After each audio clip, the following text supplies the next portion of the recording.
نحمده ونصلي على رسوله الكريم أما بعد فأعوذ بالله من الشيطان الرجيم بسم الله الرحمن الرحيم رب اشرح لي صدري ويسر لي أمري واحلل عقدة من لساني يفقهوا قولي رب زدني علما اللهم فقهنا في الدين اللهم أرنا الحق حقا وارزقنا اتباعه وأرنا الباطل باطلا وارزقنا اجتنابه.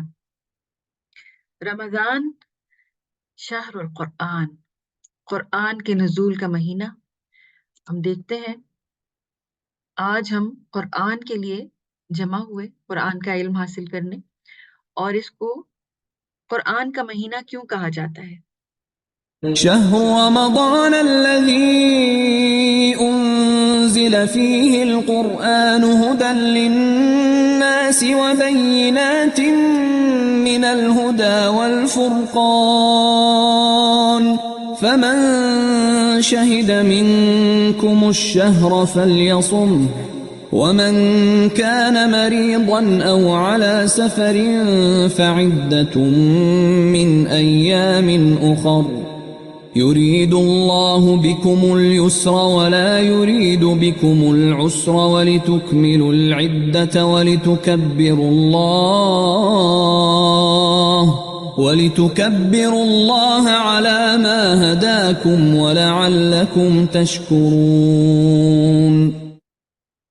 شہر رمضان الذی انزل فیہ القرآن، رمضان کا مہینہ وہ ہے کہ جس میں قرآن نازل کیا گیا. انزلہ یک بارگی نازل کیا جانا، انزلہ یا انزلہ اس کے اندر، اور نزلہ ینزل تنزیل. ایک واضح فرق ان دونوں الفاظ میں یہ ہے کہ انزلہ جو ہے یا انزلہ پورا یک بارگی ایک ہی دفعہ نازل ہونے کو کہا جاتا ہے، جبکہ تنزیل جو ہے وہ رفتہ رفتہ تھوڑا تھوڑا کر کے جو ہے وہ گریجولی نازل کیا جانا. سو یہاں پر جو نازل کیا جانا ہے قرآن کا، وہ لوح محفوظ سے آسمان دنیا پر جب اللہ سبحانہ و تعالیٰ نے یک بار کی حضرت جبرائیل امین کو یہ سپرد کیا، اور یہ رمضان المبارک کے عظیم ترین مہینے میں یہ ایک آپ سمجھے یہ یونیورس کا ایک بہت ہیوج ایونٹ تھا دیٹ ٹک پلیس. اور یہ جبرائیل امین پھر وقتاً فوقتاً کانٹیکسٹ کے لحاظ سے نیڈ بیس جو ہے وہ تھوڑا تھوڑا کر کے نبی پاک صلی اللہ علیہ وسلم کے دل کے اوپر نازل کرتے ہوئے ان کے لاتے رہے. اینڈ دس ٹک 23 years. اور وہ بھی جو ہے وہ اس کی وحی کا جو آغاز تھا جو ہوا، تو وہ بھی 21 رمضان المبارک سے ہوا. سو بوتھ ویز اگر آپ دیکھیں کہ اللہ سبحانہ و تعالیٰ نے اس مہینے کو چنا اپنے مخلوق کے ساتھ بات کرنے کے لیے، کلام کرنے کے لیے، انسانوں کو اور جنات کے لیے بھی یہ کتاب ہے. اللہ سبحانہ و تعالیٰ نے اس کو چوز کیا کہ اس میں اپنے بندے سے کلام کریں گے.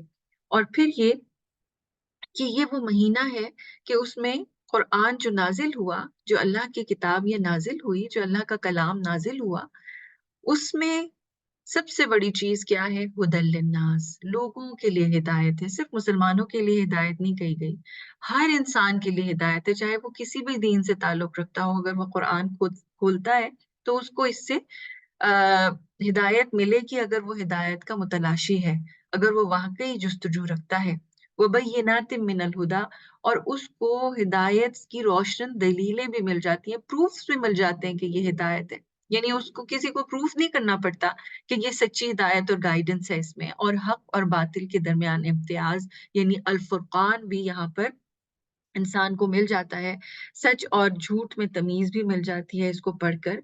فَمَن شَهِدَ مِنْكُمُ الشَّهْرَ فَلْيَصُمْ، تو جو کوئی بھی تم میں سے اس مہینے کو پائے اس پر لازم ہے کہ روزے رکھے. کیوں لازم ہے کہ روزے رکھے؟ کیونکہ یہ روزہ جو ہے وہ ایک فارم آف شکر گزاری ہے، ایک فارم آف سیلیبریشن ہے. نبی پاک صلی اللہ علیہ وسلم ہر منڈے کو روزہ رکھا کرتے تھے. جب ان سے پوچھا گیا تو آپ صلی اللہ علیہ وسلم نے فرمایا کہ اس دن میں پیدا ہوا تو میں شکر گزاری کے لیے روزہ رکھتا ہوں. سو یہ جو اللہ کا کلام کیا جانا ہے اپنی مخلوق سے، یہ اتنی زبردست چیز ہے کہ اس کے جو سیلیبریشن ہے اس میں پورے مہینے کے روزے فرض کر دیے گئے، لازم کر دیے گئے، اور اسی لیے جو ہے وہ اس میں روزے رکھے جاتے ہیں. تو